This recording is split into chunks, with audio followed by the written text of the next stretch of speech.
ډیر زیات ملګري او دوستان پوښتنه کوي چې زمونږ حافظه ډیره کمزورې ده، زمونږ ذهن ډیر کمزوری دی. اکثر سټوډنټان طلبه ملګري دا پوښتنه کوي حافظه او ذهن دا ولې کمزوری کیږي او د څه د وجې نه کمزوری کیږي او په کومو وجوهاتو سره به تیزیږي. دغه ټولې خبرې په دغه ویډیو کې تاسو سره شریک کوم. دغه ویډیو خپله هم وګورئ، عمل پرې وکړئ او د نورو دوستانو سره هم شریکه کړئ. د ټولو نه مخکې ملګرو حافظه چې تباه کیږي او خرابیږي او ذهن ورسره انتهایی کمزوری کیږي هغه د سترګو غلط استعمال کول.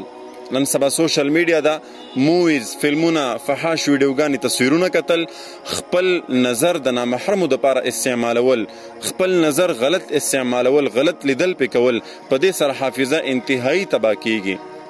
او د امام شافعي رحمه الله په باره کې راځي چې هغه خپل استاد ته لاړو او شکایت یې ورته وکړو چې زما ذهن او حافظه ډیره کمزورې ده. نو خپل استاد د زمانې امام شافعي رحمه الله ته فرمایي چې د ګناه نه ځان وساته.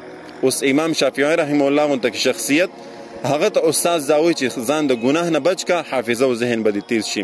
نو دوستانو که غواړئ چې زمونږ حافظه تیزه شي، زمونږ ذهن تیز شي او بالکل فریش وي او څه چې یادو په اسانۍ راته یاد شي او څه چې یاد قرآن هیر نشي، نو براه کرم خپل نظرونه صحیح استعمالوي، غلط نظر مه استعمالوي. په بازارونو کې ډېر مه ګرځېږئ، غلطو فلمونو ته مه کښېنئ، غلط ویډیوګانې مه ګورئ، دغه رنګې نامحرمو ښځو ته مه ګورئ، داسې ځایونو ته مه ځئ چې هلته کې ستاسو نظر غلط استعمال شي. نو انشاءالله حافظه او ذهن به هم نه کمزوری کېږي او نه به خرابېږي.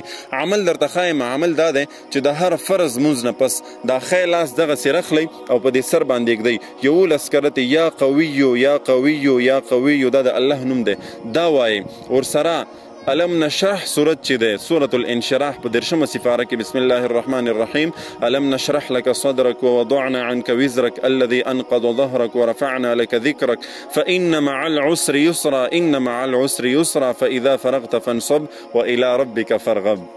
دغه صورت چې ده دا د هر فرض مونځ نه پس مخکې وروستو یو کرت درود شریف دا وایي او په دې خپله سینه باندې چوف کوئ. نو انشاءالله العظیم حافظه او ذهن بم په ټوله زندګۍ کې هم نه کمزوری شي او نه به خراب شي. الله دې په ما له هم د عمل کولو توفیق را نصیب کړي، تاسو له هم دغه پیغام در سره شیر کړئ.